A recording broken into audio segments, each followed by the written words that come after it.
राजनीति, उत्पीड़न की राजनीति, धमकी देने की राजनीति जारी है।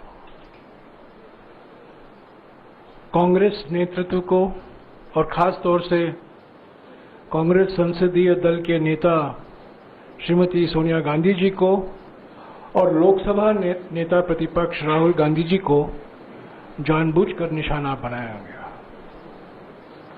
नेशनल हेराल्ड का केस है, इसकी विस्तार से आपको जानकारी सांसद और मेरे साथी डॉक्टर अभिषेक मनु सिंह भी देंगे। पर मैं यही कहना चाहता हूं कि जो आर्थिक संकट से हम गुजर रहे हैं उससे ध्यान हटाने के लिए ये एक प्रयास है। जो जनता के मुद्दे हैं, अर्थव्यवस्था को लेकर, विदेश नीति को लेकर, अमेरिका को लेकर, चीन को लेकर, बांग्लादेश को लेकर, विदेश नीति और अर्थव्यवस्था में जो हमें चुनौती का सामना करना पड़ रहा है, उस पर तो बहस नहीं होने देंगे संसद के अंदर और संसद के बाहर। तो ये इन मुद्दों से ध्यान हटाने के लिए प्रयास किया गया है। और जैसा कि मैंने कहा, ये सिर्फ उत्पीड़न और प्रतिशोध की राजनीति है और सूत्रधार दो व्यक्ति हैं जिनकी मानसिकता ही आपराधिक है। ये आपराधिक मानसिकता दो व्यक्ति सूत्रधार हैं इस राजनीति के।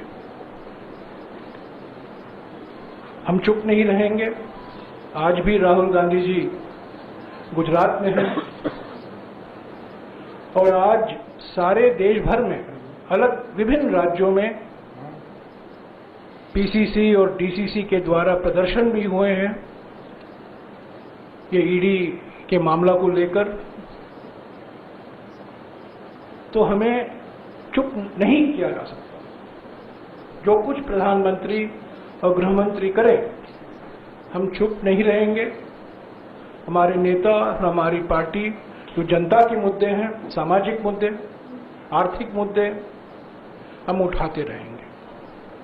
तो अभी अभिषेक मनु सिंघवी जी आपको विस्तार से इस केस की क्या पृष्ठभूमि है, इसकी हकीकत क्या है, जिस तरीके से तोड़ मरोड़ कर इस केस को अपराध बनाया जा रहा है, क्राइम शब्द का इस्तेमाल किया जा रहा है, उस पर हकीकत क्या है, असलियत क्या है, आपको अभिषेक मनु सिंघवी जी बताएंगे।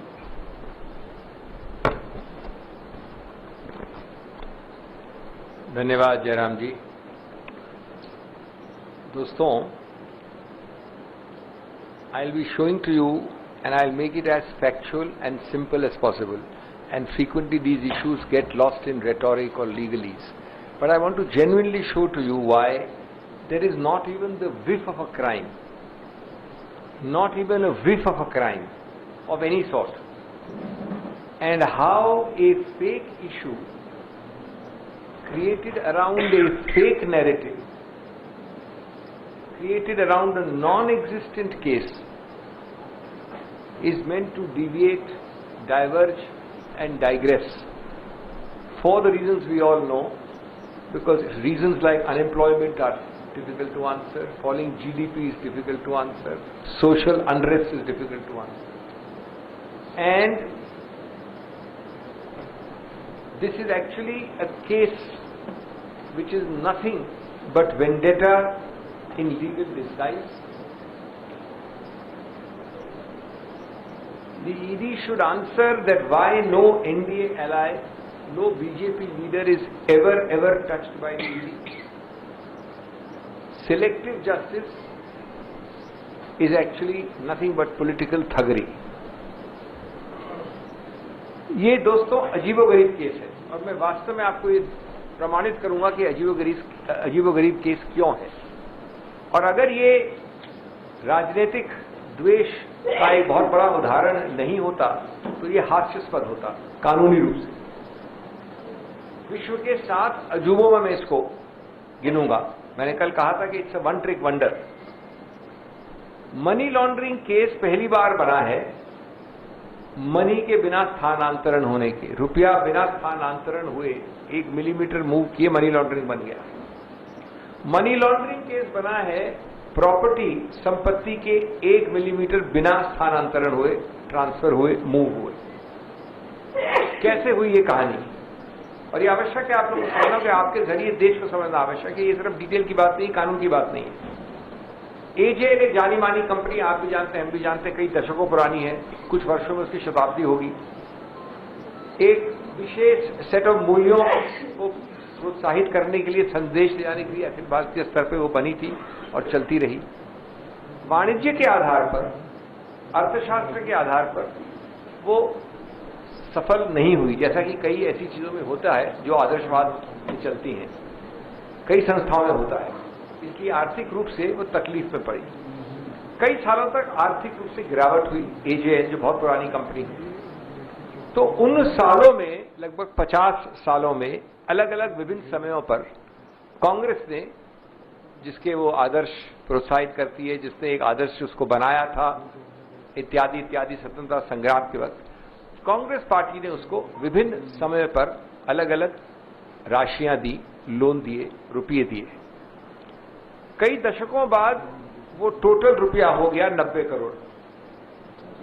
अब वो 90 करोड़ हो गया और ये उद्देश्य था कि ये पुराना नाम नेशनल हेरल्ड, जो एक कंपनी का नाम था एजेएल, एसोसिएटेड जर्नल, जो पूरा नेशनल हेरल्ड का ब्रांड चलाती थी, जिसके पास पुरानी जितनी भी संपत्तियां हैं, अचल संपत्तियां, प्रॉपर्टीज, अलग अलग विभिन्न भागों में, तो इसका पुनर्निर्माण कैसे किया जाए। पुनर्निर्माण का बड़ा एक सरल तरीका था कि इसको डेट फ्री कंपनी बनाना है, इसको ऋण न रहे। तो ये जो लोन था, ये 90 करोड़ का जो ऋण था इस कंपनी पे, उसको ट्रांसफर किया गया एक नई नवेली कंपनी को। वो नई नवेली कंपनी का नाम था यंग इंडिया। वो क्या कंपनी थी, अभी आऊंगा उसमें। अब वो ऋण जब ट्रांसफर हुआ, सिर्फ ट्रांसफर हुआ ऋण कागजी, कि कांग्रेस पार्टी का ऋण अब वो ऋण रहेगा यंग इंडिया का। उस ऋण को मिटाना आवश्यक था, नहीं तो एजेएल मजबूत कैसे होती, नेशनल हेरल्ड मजबूत कैसे होता। तो उसको मिटाया गया एक चीज ऐसी करके जो दुनिया भर की हर कंपनियां, आप लोग दिन प्रतिदिन करते हैं, निजी रूप से भी और पब्लिक रूप से भी। उस ऋण को हिस्सेदारी में कन्वर्ट किया, यानी कन्वर्ट डेट इनटू इक्विटी। तो 90 करोड़ के ऋण को कन्वर्ट कैसे किया? एजेएल के शेयर इश्यू हो गए यंग इंडिया को। तो यंग इंडिया बन गई 90-99% शेयर होल्डर एजेएल की। और यंग इंडिया में डायरेक्टर थे, मोतीलाल वोरा साहब थे, ऑस्कर फर्नांडिस थे, सैम पिट्रोडा हैं, सोनिया जी हैं, राहुल जी हैं, इत्यादि इत्यादि। अब इतना ही हुआ। अब यहां पे फुल स्टॉप, विराम चिन्ह डाल दीजिए, तो जरूरी है समझना आपके लिए। ये संपत्तियां हैं, अचल संपत्तियां 100 एजेएल, इसको 100 मानिए। कोई कानपुर में है, कोई दिल्ली में है, कोई इधर है, उधर है। ये एजेएल है, ये इन सबकी मालिकाना हक रखती है। इस कंपनी की 100% शेयर होल्डिंग चली गई यंग इंडिया में। ये यंग इंडिया है। न ये अचल संपत्ति हिली, न एजेएल हिली, 1 रुपया नहीं हिला, न संपत्ति हिली। कोई खरीद फरोख्त नहीं हुआ, बेचना खरीदना नहीं हुआ।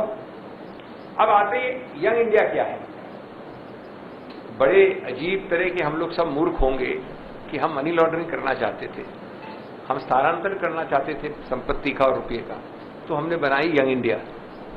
दुनिया का सबसे बड़ा मूर्ख भी अगर हमारा ये उद्देश्य होता तो यंग इंडिया नहीं बनाता। यंग इंडिया क्या है? यंग इंडिया है, कानून में इसको कहते हैं सेक्शन 8, अनुच्छेद 8 की not for profit charitable company. मतलब क्या होता है?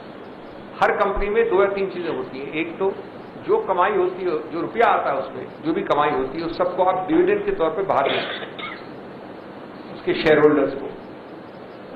इस कंपनी में 1 पैसा, अगर ये 50 करोड़, 500 करोड़, 5000 करोड़ भी प्रॉफिट बनाती है, तो 1 पैसा आप डिविडेंड दे ही नहीं सकते, प्रतिबंधित है अनुच्छेद 8 के अंतर्गत। दूसरा, कोई सैलरी नहीं, कोई पर्क्स नहीं, कोई घर गाड़ी नहीं। तीसरा, कोई प्रॉपर्टी खरीदी नहीं इस कंपनी ने, न बेची। चौथा, इसने कोई आर्थिक कार्यक्रम कुछ किया ही नहीं, कोई आर्थिक क्रिया, वाणिज्यिक क्रिया। ये not for profit section 8 company थी। अब इन तथ्यों पे जब न प्रॉपर्टी हिली, जो भी कानपुर, बरेली, दिल्ली की प्रॉपर्टी वैसी की वैसी है, उनका मालिक अभी भी एजेएल ही है। सिर्फ एजेएल की शेयर होल्डिंग अब 99% यंग इंडिया की है, और यंग इंडिया में बैठे हैं 3-4 डायरेक्टर्स जिनको कोई डिविडेंड भी नहीं मिलता है। तो कौन सी मनी लॉन्ड्रिंग? मैंने नहीं, आपने रेणु जी सुना नहीं, इसलिए वापस दोहरा रहा हूं, आप सुन नहीं रही हैं। यंग इंडियन का मैंने 2 बार बोला, आपने सुना नहीं। आप नोट्स लीजिए। यंग इंडियन के हैं सोनिया गांधी जी, मैंने बोला, राहुल गांधी जी, मोतीलाल वोरा जी थे, सैम पित्रोदा जी हैं, ऑस्कर फर्नांडिस थे, शायद एक नाम और भी होंगे, यही मुख्य नाम है, सुमन दुबे होंगे। तो आपको जो पता है तो क्यों बीच में आप इंटरप्ट कर रही हैं? अच्छा, नंबर 2, नाउ जब मूल बात ये नहीं है कि कौन थे नाम, मूल बात ये है कि जब ये लोग हैं या कोई भी लोग हों तो कोई डिविडेंड, कोई फायदा किससे कहां उठाया, इसका मैं आज बड़ा स्पष्ट प्रश्न पूछ रहा हूं जनता से, देश से, आपसे और आपके जरिए ईडी से भी। सिर्फ ये केस है कि 99% शेयर होल्डिंग यंग इंडिया को देकर ये मनी लॉन्ड्रिंग हुई है सब प्रॉपर्टीज की जो एजेएल ओन करता है। जो लोग डायरेक्टर हैं यंग इंडिया के, यानी गांधी परिवार के, और जो लोग कुछ वृद्ध लोग हैं, उन सब ने ये पैसा और प्रॉपर्टी हड़प ली। अरे भाई, किस डायरेक्टर ने कुछ खरीदा, बेचा, लिया, पैसा मिला, प्रॉपर्टी गई? एक तो बताइए, मनी ट्रेल कहां है? प्रोसीड्स ऑफ क्राइम कहां है?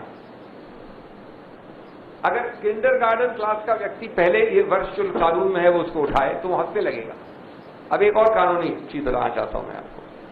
1955 में, कितने साल हुए 55 को आज? लगभग 70 साल हो गए, 65 साल हो गए। एक निर्णय है उच्चतम न्यायालय का, यानी इतना पुराना निर्णय जिसकी आज यदि मजाक उड़ा रही है, 5 न्यायाधीश का, तो कहते हैं बच्चा गजदर। वो कहता है कि अगर ये होल्डिंग कंपनी के पास 100% शेयर हैं इस सब्सिडरी के, अगर 100% है, तो भी ये कंपनी होल्डिंग इस कंपनी की जो प्रॉपर्टीज हैं ये और ये, उसकी हकदार नहीं है, ओनरशिप नहीं, ओनरशिप इसी में रहती है। ये एक सिद्धांत है, कई बार हुआ है, वोडाफोन में भी यही हुआ, इत्यादि इत्यादि। मैं आपको कानून से बोर नहीं करूंगा। तो भैया, जब एजेएल की संपत्ति एजेएल की है, एजेएल की संपत्ति ट्रांसफर हुई नहीं कभी यंग इंडिया को, कानून में यंग इंडिया जब तक वो खरीदता नहीं है वो प्रॉपर्टीज, तब तक मालिकाना हक रहता है एजेएल का। तो यंग इंडिया से एक और स्टेप आगे उसके डायरेक्टर कहां से मनी लॉन्ड्रिंग कर रहे हैं? कृपया ये बताएंगे कोई? ये कुछ नहीं बताया जाता है। बताया जाता है कि माननीय सोनिया गांधी जी, माननीय राहुल गांधी जी 3 दिन 5 दिन आइए इंटरोगेशन के लिए। ये केस शुरू किया था माननीय सुब्रमण्यम स्वामी जी ने। ये बड़ा रोचक एक प्रसंग है। उनके जो केस शुरू किया, सरकार को कोई मनी लॉन्ड्रिंग नहीं लगी थी, सरकार को कुछ नहीं लगा था कि मनी लॉन्ड्रिंग हो रही है। जब उन्होंने केस शुरू किया, कुछ दिन चला, उसके बाद खुद सुब्रमण्यम स्वामी ने एक टेक्निकल प्रोसीजर के आधार पर अपने ही केस का दिल्ली हाईकोर्ट जाके स्टे करवा दिया। मैजिस्ट्रेट में शुरू हुआ, सेशंस कोर्ट में हुआ, उन्होंने जाके स्टे, अभी तक स्टे पड़ा है। अलग से इसको हाईजैक करके, मैं समझता हूं स्वामी जी काफी क्षुब्ध होंगे इस हाईजैक से। सरकार ने ये शुरू कर दी मनी लॉन्ड्रिंग का नया केस, जो पहले कभी नहीं किया उन्होंने। और उसके आधार पर लगभग 2 दिन तक, कितने घंटे मुझे याद नहीं है, सोनिया जी को बुलाया, उन्होंने सब प्रश्न बार बार वही प्रश्न दोहराकर वापस उत्तर दे दिया, सही डॉक्यूमेंट्स सैकड़ों बार दे दिए। राहुल गांधी जी को उन्होंने विशेष रूप से बुलाया, 5 दिन, मैंने काउंट किया था, 52 घंटे बिठा के रखा, 55 घंटे उन्होंने वो सब प्रश्न आंसर कर दिए, सब वो दे दिए। अब उसी श्रृंखला में, उसी प्रक्रिया का जो अंत है वो अब है ये कि उसमें चार्जशीट फाइल हुई है। बाय द वे, आप लोगों को पता नहीं है शायद कि इसमें चार्जशीट का एक अवकाश मिलता है 1 साल का। वो 1 साल खत्म हो रहा था 9 अप्रैल को, तो उन्होंने चुपचाप 9 अप्रैल को फाइल कर दी। कल परसों जो देखा आपने वो मीडिया ऑप्टिक्स थी, फाइल उन्होंने कर दी थी 9 अप्रैल को, जो खत्म हो रहा था इसका समय सीमा।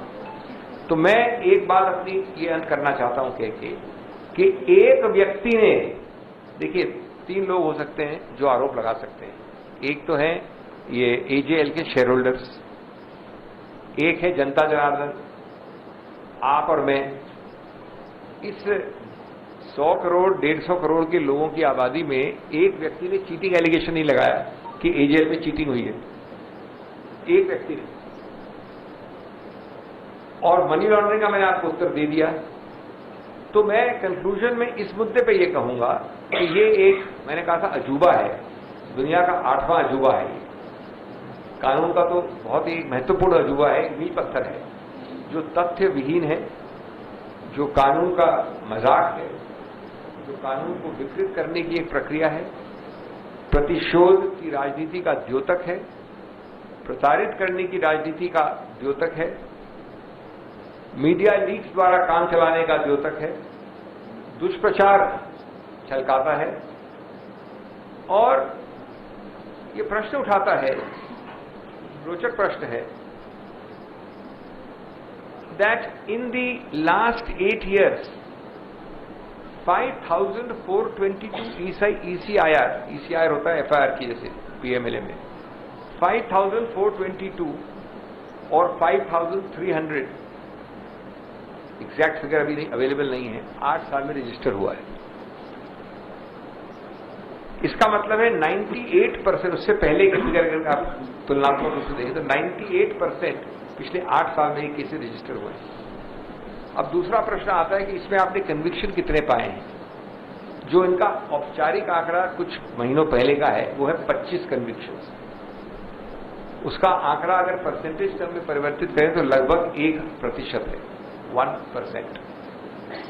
हां, अगर आप ये पूछें कि ये इतने सारे केसेस में राजनीतिक प्रतिद्वंदियों के विरुद्ध कितने हैं, तो अगर वो आप मान लीजिए कि 100 हैं केस ऐसे, तो उन 100 में जो मैं माफी चाहता हूं, अगर 100 केसेस ऐसे हैं जो राजनीतिक लोगों के विरुद्ध है, तो 98% उस 100 में से प्रतिद्वंदियों के विरुद्ध है। जितने भी केस हो, PMLA को एक कैटेगरी छोड़ दीजिए जो बिजनेसमैन के विरुद्ध है, किसी और के विरुद्ध है, जितने भी केसेस राजनीतिक लोगों के विरुद्ध है उसमें से 99 या 98 या 97% प्रतिद्वंदियों के विरुद्ध है, और कन्विक्शन रेट आपकी 1% रही है। ये प्रश्न उठता है कि ये सरकार ने इसको अपना इलेक्शन डिपार्टमेंट बना रखा है, ED को। सरकार ने इतनी बेशर्मी से बार बार इसका दुरुपयोग किया है, बदले की कार्रवाई के लिए उपयोग किया है, और आज तक जो मैंने तथ्य उठाए आपके सामने उसकी बात कभी कोई नहीं करता है, कहीं नहीं। आपको क्या बोलते हैं? 3 चीज बोलते हैं कि अगर ये था तो खत्म क्यों नहीं हुआ केस, अभी खत्म कैसे हुआ, केस अभी प्रक्रिया में चलेगा। आप सरकार है, आप चलाते हैं, आप जानते हैं, हम भी जानते हैं, समय लगता है, हमें इसमें कोई संदेह नहीं कि ये पूरी तरह से खत्म होगा, लेकिन आप इसको लटकाना चाहते हैं, आप इसको एक पूरे मीडिया में और समाज में बार बार दोहराना चाहते हैं। तथ्यों पर क्या आंसर है? कौन सा रुपया मूव किया, बियॉन्ड रीजनेबल डाउट क्या है, क्राइम कमिटेड क्या है, क्रिमिनल इंटेंट क्या है, फायदा किसने उठाया, इन किसी प्रश्न में आपको उत्तर नहीं मिलेगा। किसको कितना फायदा मिला, तो ये मूल मुद्दा है। इसलिए आपको बरगलाने, आपको बहकाने और पूरे देश को मूर्ख बनाने की प्रक्रिया आप देख रहे हैं। शुक्रिया अभिषेक जी। मैं एक दो पॉइंट जो अभी अभिषेक सिंघवी जी ने उठाया है उसको मैं फिर से दोहराऊंगा। पहली बात तो ये है कि हमारे देश में और सारे विश्व में जो कंपनी लॉ होता है, जो कंपनी के लिए कानून बनाए जाते हैं, कंपनी खोलने की, कंपनी चलाने की, कंपनी बंद करने की, जो कंपनी लॉ होता है,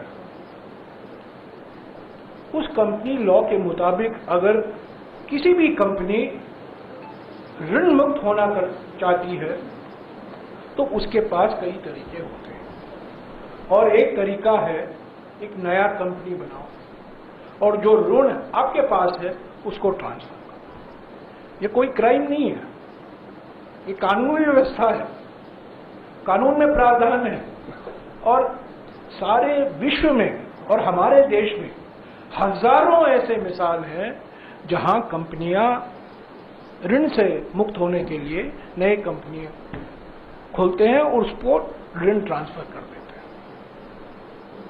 तो पहली बात तो यह है कि यहां कोई कानून का उल्लंघन नहीं हुआ है, कंपनीज एक्ट का उल्लंघन नहीं हुआ है, prevention of money laundering act का उल्लंघन नहीं हुआ है, क्योंकि यहां मनी ही नहीं है, लॉन्ड्रिंग ही नहीं है। और क्राइम कहां से आता है? क्राइम यही है कि दो व्यक्ति जिनकी मानसिकता आपराधिक मानसिकता है, वो इस फेक नैरेटिव चला रहे हैं, क्योंकि मेक इन इंडिया तो विफल हो गई है, पर वो मानते हैं कि फेक इन इंडिया चलाओ। ये फेक नैरेटिव चला रहे हैं कि क्राइम हुआ है। अगर क्राइम हुआ है तो उन दो सूत्रधारों से हुआ है जिन्होंने इस कानून का दुरुपयोग किया है और ये गलत प्रचार कर रहे हैं कि क्राइम हुआ है, मनी ट्रांजैक्शन हुआ है, लॉन्ड्रिंग हुआ है। तो सवाल अभी सिंघवी जी ने उठाया है और पहले भी इन्होंने उठाया है, बार बार उठाते रहे हैं, इसका कोई जवाब नहीं। तो ये बिल्कुल एक राजनीतिक मसला है, प्रतिशोध की राजनीति है। अपने विरोधियों के खिलाफ, राजनीतिक विरोधियों के खिलाफ धमकी, प्रतिशोध, उत्पीड़न और डराने की राजनीति है। और ये कानून के पीछे छिप रहे हैं और कह रहे हैं कि कानून का उल्लंघन हुआ है। कानून का उल्लंघन तो वो ही करते हैं जिनकी मानसिकता आपराधिक होती है। तो ये राजनीतिक मुद्दा है। राजनीतिक पार्टी होने के नाते देश के 140 साल का इतिहास है, सबसे पुरानी पार्टी है, लंबा इतिहास है, हम पीछे हटेंगे नहीं। और मैं एक चीज कह के अपनी बात समाप्त करूंगा, जो बार बार राहुल गांधी जी कहा करते थे और हमेशा कहते हैं कि जो लोग डराते हैं वो खुद ही डरे हुए हैं, जो डरे हुए हैं वो डराने की राजनीति अपनाते हैं। और ये एक मिसाल है जो बार बार उठते रहते हैं। अगर आपके इन्होंने एक रोचक बात कही कि ऋण मुक्त करने के लिए सब लोग कंपनी में ट्रांसफर कर सकते हैं। अब इसमें मजे की बात सुनिए, इस केस में हिंदुस्तान में सैकड़ों ऐसे लोग हैं जो कंपनी ए से कंपनी बी में डेट ट्रांसफर करते हैं। जो बी कंपनी होती है वो नॉर्मल कमर्शियल कंपनी होती है। हमने एक ऐसी साजिश बनाई, हमारा उद्देश्य सोचिए आप, हमारा उद्देश्य है कि डेट ट्रांसफर किसको किया हमने? Section 8 not for profit company को। मेरे मित्र जयराम जी बात कर रहे थे नॉर्मल कंपनियों की, जिसमें कंपनी ए डेट वाली कंपनी बी को डेट ट्रांसफर कर देती है और कंपनी बी डेट लेने के बाद उस पर शेयर ले लेती है, यानी डेट कन्वर्टेड इनटू इक्विटी। लेकिन यहां तो जो ट्रांसफर हुआ वो not for profit section 8 charitable company को हुआ। तो मानसिकता क्या थी? उद्देश्य क्या था? उद्देश्य था क्रिमिनलिटी। कोई महामूर्ख भी क्रिमिनल उद्देश्य से सेक्शन 8 कंपनी थोड़ी बनाएगा। ये महत्वपूर्ण मुद्दा है। हाँ जी, आपने सवाल पूछ लिया मैडम, बाद में आऊंगा। आपने तो पहले सवाल पूछ लिया, आपका सवाल पूछ लिया। एक मिनट, आपने सवाल पूछ लिया। सिंघवी जी, सर पूछिए। Sir, I just wanted to ask as the legal voice, so what are the next steps that the party is going to take on the charge sheet? Are you going to go for quashing of the charge sheet, or what are the next steps that the party plans? Look, there are 4 facets to this whole thing. There is a political angle outside Parliament. There is a political angle inside Parliament. There is a legal angle, and there is also a media perspective, because this is all being done to create an ambience everywhere, because people don't understand these facts. All 4 will be properly projected by this party. I am not at liberty to tell you our legal strategy, obviously, but let me assure you that there is a complete organized, coordinated thinking on all 4 perspectives.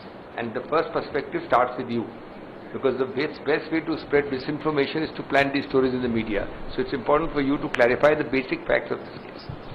Singhvi ji एक चीज और clear कर दीजिए। A press conference in which they are saying that the Congress as a political party cannot give funds to a private body. So how would you respond to that charge, sir? Do you know for how many decades the Congress has been giving funds by way of supporting a economically disadvantaged AJL? The BJP was not even on the political landscape when AJL started functioning. Sometime in 1950, sometime in 60, sometime in 70, somebody gave 5 lakhs, somebody gave 10 lakhs, 20 lakhs, because we could not allow AJL to fall down. Did the BJP ever, in any avatar, raise an objection that accumulation over almost 50 years was 90 crores? That is why AJL was doddering under a debt from whom? From a commercial company, from its own Congress party. So where is the criminal intent? And is it a crime for the Congress party, who has started this with a certain set of ideas in the independence movement, to support an economically struggling entity which it wants to succeed? In fact, it wanted to rejuvenate by the transfer of this debt to Young India. Does the BJP not do it every day for all its sister organizations called Panchajanya and Organizer and all this? Do they function on free air? AJL was very much part of the Congress party. It was very much part of the freedom movement. It was started by the Congress party. It was started by a Congress leader. It had congressmen as its members. So you cannot divorce the AJL from the Indian National Congress. हाँ विजय Lakshmi ji. Young India foundation Ravishankar प्रसाद ने ये भी बोला कि charity के लिए बनाई गई थी, लेकिन कौन सी चैरिटी? रविशंकर प्रसाद ने प्रेस कॉन्फ्रेंस में बोला कि कांग्रेस की तरफ से कहा गया कि चैरिटी के लिए फाउंडेशन बनाया था, लेकिन क्या चैरिटी का काम किया उसकी कोई जानकारी उपलब्ध नहीं। With his legal knowledge and his former law minister status, this is the last question I would have expected from Shri Ravi Shankar Prasad. Does he answer? अच्छा, तो मैं दोनों बोल दूँ, दोनों। I'll just be very brief. I'll speak in both. This is the last question I would expect from a former law minister and an eminent lawyer. He should know that it is not the activity of a company which matters. It is a legal bar under the Companies Act on a Section 8 company, which is not a normal company, which is a very unique company, which 90% of Indian population does not form, because it has very serious restrictions on its activity by the statute. The first restriction is that whoever be its shareholder can't get 1 penny. Why will you make a company if you don't get a penny of dividend? The second restriction is that no purse are distributed. Third restriction is not listed in the stock exchange. Tomorrow I can't buy a share and sell it to him at a profit of the stock exchange. So the whole point of a Section 8 company is that by nature, if and when it earns, it will have to just plow it back into the company. So the question is intended to mislead. The question is, what charity does it do? Well, it is holding the shares of AJL, which is supposed to be doing the message of publishing the National Herald. एक हिंदी में भी बोलना है। देखिए, मुझे विशेष रूप से आश्चर्य है कि ऐसा प्रश्न माननीय पूर्व कानून मंत्री पूछेंगे। ये मुद्दा एक फिर बरगलाने और बहकाने वाला है। प्रश्न ये बिल्कुल ही नहीं है। ये प्रश्न इररिलेवेंट है पूरी तरह से कि क्या एक्टिविटी कर रही है। प्रश्न ये है कि सेक्शन 8 कंपनी होती क्या है। सेक्शन 8 कंपनी कंपनीज एक्ट के अंदर एक प्रतिबंधित कंपनी है। वो प्रतिबंधित इस प्रकार से है जिसके लिए 90-95% लोग भारत में उस कंपनी के पास भी नहीं जाते, बनाते भी नहीं। वो चैरिटेबल इसलिए कहते हैं कि उसमें अगर 1 पैसा या 10 लाख या 1 करोड़ या 100 करोड़ या 1000 करोड़ आप अर्न करें, 1 पैसा आप डिविडेंड के रूप में दे नहीं सकते। उसको आप लिस्ट नहीं कर सकते स्टॉक एक्सचेंज, उसके शेयर में ट्रेड नहीं कर सकते। उसमें कोई पर्स नहीं है, सैलरी, दाढ़ी, घोड़ा कुछ नहीं है, सिटिंग फी भी नहीं है।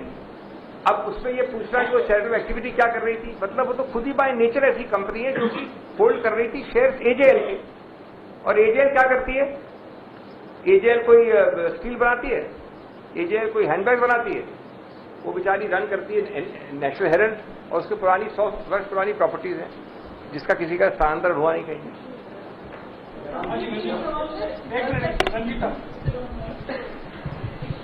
सर, जैसे इस मुद्दे का आप लोगों ने कहा कि एक राजनीतिक पहलू है और एक कानूनी पहलू है और दोनों ही पहलू को आप लोगों ने समझाया। मीडिया भी मीडिया एक पहलू है, चलिए आपके हिसाब से। लेकिन इसमें जो तमाम चीजें आप लोगों ने कही, अगर ये फायदा पहुंचाने के लिए या चैरिटी करने का मकसद था, आपको लगता है कि राजनीतिक तौर पर इसके डायरेक्टर राहुल गांधी और सोनिया गांधी को बनाना एक राजनीतिक भूल हो सकती थी? यही वजह है कि आज आपके शीर्ष नेताओं पर ये नाम आ रहे हैं और उसको डिफेंड करना पड़ रहा है आप लोगों को?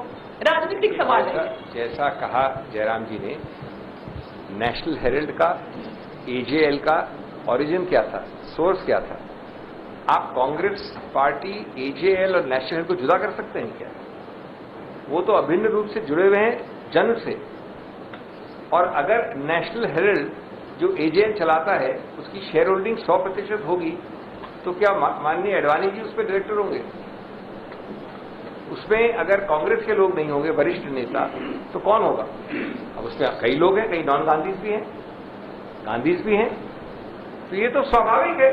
ये कैसा प्रश्न हुआ कि उसमें क्यों बनाया? अगर हम क्या किसी और बाहर के किसी गैर लोग को बनाते क्या उसमें? Sir, donation 18 crore rupees, advance rent 38 crore rupees, advertisement 29 crore rupees. Agency का ये कहना है कि these are proceeds of crime. तो आप बता सकते हैं सर, ये जो तो मजाक है ना, यही तो प्रॉब्लम है। तो मैं समझ नहीं सकता कि एजेंसी जो कि स्टैट्यूटरी बॉडी कैसे कह सकती है?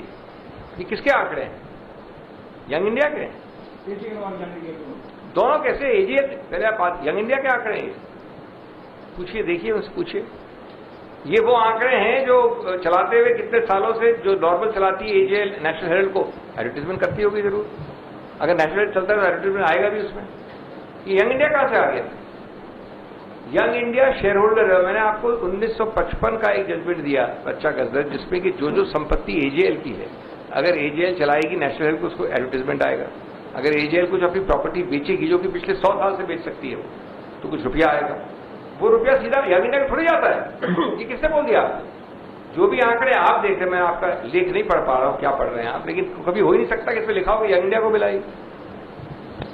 बिल्कुल गलत है कहना कि यंग इंडिया आमदनी हो रही है।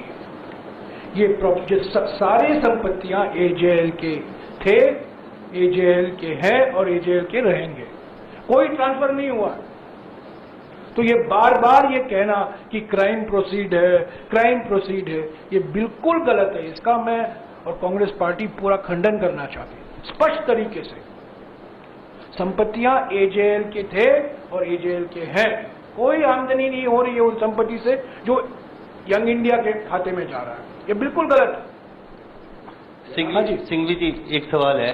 आपने कहा यंग इंडिया सेक्शन 8 कंपनी है, जरा इसको थोड़ा सा समझाइए कि यंग इंडिया 50 लाख रुपया देके 90 करोड़ की जो है उसको ट्रांसफर करवा लेती अपने नाम, और आरोप ये लगता है कि यंग इंडिया पीछे रह के एजेएल की जो तमाम अचल संपत्तियां हैं उसको सारा कंट्रोल, भले मुनाफा नहीं कमा रही हो, लेकिन सिर्फ 50 लाख रुपया देके ये पूरी संपत्ति को इनडायरेक्टली कंट्रोल कर रही है। Under Section 8, if it's a not-for-profit organization, then why is it not exempted from paying tax? देखिए, टैक्स का मुद्दा अलग है। सेक्शन, पहली बात तो ये है, इसमें दो बहुत फंडामेंटल त्रुटियां हैं। जानबूझकर कांग्रेस पार्टी यंग इंडिया और एजेएल को एकदम दूर दराज की स्ट्रेंजर्स की तरह ट्रीट किया जा रहा है। आप जानते हैं, मैं एक उदाहरण दे रहा हूं, आईबीसी में जिसको हेयरकट कहते हैं, असाइनमेंट अलाउ होता है। जहां ऋण होता है 100 करोड़ का, असाइनमेंट होता है 10% में, 20% में। वो तो बाहर के स्ट्रेंजर को हो जाता है, अलाउड है कानून में। यानी मेरा जो ऋण है, मैं 1 करोड़ की जगह 10 लाख में इनको ट्रांसफर करेंगे। 10 लाख देंगी मेरे को, इस ऋण की हकदारी हो जाएंगी, फिर ये इनको सू करेंगी, जितना मिलेगा इनको जाएगा। 10% में 90% हेयरकट हो जाता है। इसमें तो बाहर का स्ट्रेंजर कोई था ही नहीं। एजेएल इतने दिनों से जुड़ी हुई थी कांग्रेस पार्टी से। अब कांग्रेस पार्टी एक राजनीतिक पार्टी, अगर उसको डेट फ्री करना है एजेएल को, तो उसको कॉर्पोरेटाइज करके उसने ट्रांसफर किया 50 लाख में। ट्रांसफर और assignment of debts is a known phenomenon in law. How is it illegal? There are 1 million cases we do every day where a debt is transferred and assigned to strangers at a haircut of 90%. Here there is no assignment to a stranger. There is an assignment to another organ which has got the Shirshastra Netritva of the Congress sitting on it. Second error in this is the same Bachcha-Gazar error. Just because the 95% shareholder of AJL is Young India, therefore Young India is the owner of every property.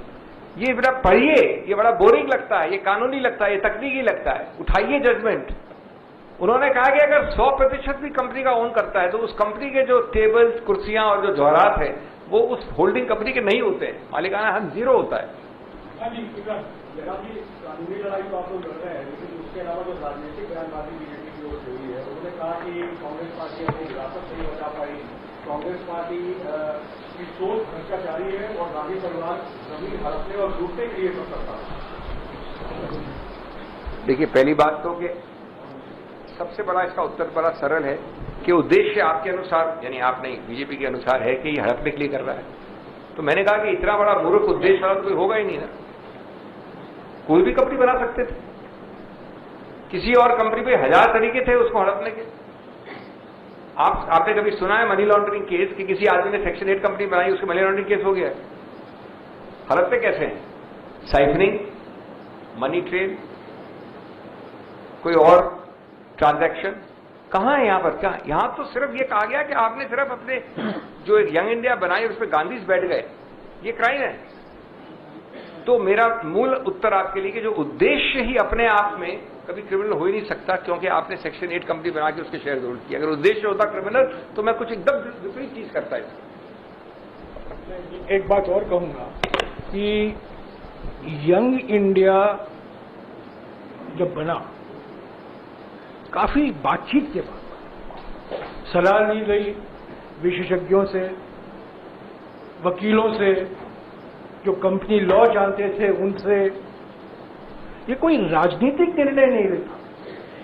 AJL को हम कैसे बचाएं, ऋण मुक्त कैसे करें, सलाह ली और काफी विचार विमर्श के बाद ये यंग इंडिया की स्थापना की गई। तो ऐसा नहीं है कि यंग इंडिया की स्थापना के पीछे एक राजनीतिक मकसद था, नहीं। वो मकसद है तो एक वित्तीय मकसद था, एजेएल को बचाना, और एजेएल कांग्रेस की विरासत है। तो वास्तविक है कि कांग्रेस के नेता यंग इंडिया से जुड़े रहे। विशेषज्ञों की सलाह के बाद ही यंग इंडिया बना, और यंग इंडिया बना तो मेरा यह कहना है, और सिंघवी साहब भी इसका समर्थन करेंगे, कि इसमें कोई क्राइम नहीं है, कानून का कोई उल्लंघन नहीं है। कानून के मुताबिक ही यंग इंडिया बना और कानून के मुताबिक ही यंग इंडिया चल रहा है। हाँ, सिद्धार्थ। सर, आपने ईडी के आंकड़े भी गिनाए कि 100 में से 99 केसेस जो है वो विरोधी पार्टियों के नेताओं पे होते हैं। उससे पहले, कुछ दिन पहले आम आदमी पार्टी के नेताओं पे ईडी की कार्रवाई हुई। अब ये यंग इंडिया का मामला कांग्रेस का है। आरजेडी के नेता भी कह रहे हैं कि बिहार में चुनाव है, वहां भी एंट्री हो सकती है ईडी की। तो क्या आप लोग कॉमन प्लेटफॉर्म पे पूरा इंडिया ब्लॉक इस मुद्दे पे आएगा, इस एजेंसीज के मुद्दे पे, ईडी के मुद्दे पे, खासकर इसके बाद? और क्या 25 तारीख को भी आप लोग जैसे आज प्रदर्शन किया है, देश भर में प्रदर्शन करेंगे क्या? जयराम सर, आपसे सवाल। देखिए, ये जो सामूहिक रूप से हमारा सहयोग है इस मुद्दे पे, ये पुराना है, कोई नया नहीं है। जो इंडिया अलायंस बनी उससे पहले से ये है। आज इस देश में ये बड़ा स्पष्ट कर दिया गया है बार बार हमारे द्वारा हर फोरम से कि ये एक राजनीतिक द्वेष प्रतिशोध वाला राजनीति है, नंबर 1। नंबर 2, मैंने 2 आपको बड़े विशेष आंकड़े दिए, 3, कि कन्विक्शन रेट। आप अगर समझते हैं कि जिसको अगेंस्ट आप कर रहे हैं केस वो तो दोषी है, वो तो क्रिमिनल है, तो एक्चुअल कन्विक्शन रेट 1 से 2% भी नहीं होगी। नंबर 3, ये जब भी आप पूछते हैं, ईडी से बोलते हैं कि हमने इतने सारे केसेस किए, उसमें से सिर्फ 100, 200, 500, 1000 लोग राजनीतिक थे। ये प्रश्न नहीं है। वो जो राजनीतिक लोग थे 100, 200, 500, उसमें से राजनीतिक प्रतिद्वंदी कितने थे?